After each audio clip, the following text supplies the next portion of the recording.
Ça va?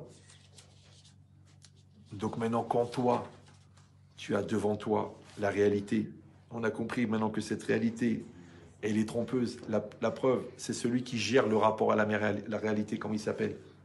Il s'appelle Yetzerara. Et comment il s'appelle Yetzerara? Melech Hadimayon, le roi de l'illusion. Donc si toi, tu n'es pas en conscience, tu n'es pas en maturité, tu n'es pas en Hirat Shamaim, automatiquement, tu es en Satan. Et le Satan, lui, il fonde tout sur l'illusion. Donc évidemment que dans l'illusion, la femme de l'hôtel est plus jolie. Dans l'illusion, ta maison, elle est sombre. Dans l'illusion, ton magasin, il est mal placé. Mais le bien placé et le mal placé n'intervient pas dans la parnassa qui est fixée. Donc l'autre, il a un truc en fond de cour jeté là-bas et il prend son milliard. D'accord? Et toi, tu ne comprends pas, tu es en façade sur 24 mètres, rue du Faubourg Saint-Honoré, il n'y a pas un mec qui rentre. Moi, j'ai vu ça à l'époque du Sentier. Les mecs, ils vendaient la même chose. Chez lui, il prend 200 millions, à l'époque de francs. Et chez l'autre, il rentre, il demande du scotch pour fermer les cartons. Vous avez des toilettes? Il dit au client, excusez-moi, monsieur, vous venez d'Allemagne. Vous prenez 100 000 costumes. Vous les prenez chez lui. J'ai les mêmes. Je les vends même moins cher. Pourquoi vous êtes rentré chez lui? Il dit, je sais pas, je suis rentré là-bas. C'est le bon Dieu qui l'a emmené là-bas. Et toi, Hack? Pourquoi? Parce que l'après-midi, tu vas à la banque pour te faire masser par des masseuses. C'est ça ton problème. Ouais. Et la Gemara dans Sota, elle dit, Touma, mes villes et des Aniout. L'impureté amène la pauvreté. Mais l'autre, il a pris sur lui. Ouais. Comme il met des tefilines une fois par semaine parce qu'il y a un rabat qui lui met, alors il a dit j'arrête de regarder les femmes. Pourtant, à l'époque, rue Saint-Denis, c'était difficile de ne pas regarder les femmes. Mais le mec qui l'a pris sur lui, il regarde par terre. Quand il y a une cliente mal habillée, il enlève ses lunettes. Il a fait ça. Ça, cette Kedusha là, elle lui a amené une bracha extraordinaire. Mais la vérité, le rapport entre la pauvreté et l'impureté, et la pauvreté entre la richesse, c'est quelque chose qui ne se voit pas. Tu peux comprendre, toi? Moi, je connais un gars aux États-Unis. Son père l'avait déshérité. Il était très riche. Il lui restait 10 000 $. Il y avait un grand Mekoubal qui était de passage en Amérique. Il a été lui demander une bracha. Il a dit voilà, Rav, je vais me marier, j'ai 10 000 $, je vais faire un business. Il dit mais qu'est-ce que tu veux faire comme business? Bon, il veut développer un super centre de télé, je sais pas quoi là, de téléphone, bon, de vente.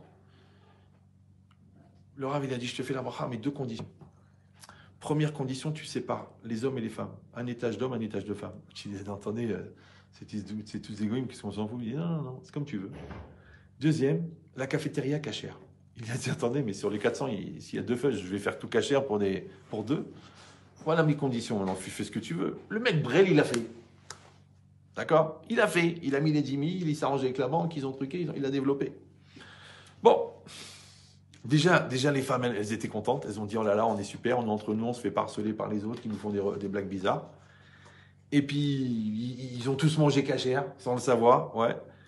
Et il a une bracha de folie. Première année, 80 millions $. Pas chiffre d'affaires, bénéfice. Je ne sais pas si vous êtes un peu dans les affaires. Ouais. Comment tu passes de 10 000 $ à 80 millions $? C'est irrationnel. D'accord, mais de comprendre que de séparer les hommes et les femmes, c'est bénéfique, c'est irrationnel. Parce qu'au contraire, toi, on les mélange, ça fait un esprit de concurrence. Chacun, il espère d'attraper un petit décolleté, donc ça peut engendrer plus de défis. Non. Ça amène l'achla. Enlève l'achla. Enlève. Vas-y. Les femmes tranquilles en bas, les hommes tranquilles en haut, et ça se passe très bien. Mais il faut croire à ça. Vous me suivez? Dans tout, c'est pareil. Tu vas t'envoyer ton fils à la yeshiva, tu dis, ouais, là, le luxe, il mange tous les jours et tout. Il dit, c'est là, il fait froid, il mange pas bien. Oh, mais il y a une très bonne ambiance, ils ont des rabbinim de fou. D'accord, mais bon, qu'est-ce qui va devenir plus tard et tout? C'est comme tu veux. Il faut croire à ça. C'est une émouna. D'accord? Dans tout. Et les études, c'est une émouna. Mais qu'est-ce que tu vas, sur quoi tu vas regarder les critères? Sur l'extérieur ou sur l'intérieur? Moi, je connais quelqu'un, il a épousé une femme qui était aveugle. Un génie, la fille. c'est la fille d'un rave. Tu vois les enfants qu'il a, ils finissent le chasse à 16 ans. Et en même temps, ils sont ingénieurs, on va leur expliquer. Mais il a épousé une aveugle. Ça, tu dis non, je ne vais pas épouser une aveugle. Attends, je suis voyant. Un, il a regardé Altista Kelva Cancan, il a regardé l'intérieur, il a dit regarde le potentiel. L'autre, il a regardé le réel, il a vu les qualités morales. Ah. Et voilà. Après, il dit ouais, les enfants, ils sont superficiels, ils pensent qu'à la bouffe, à s'amuser.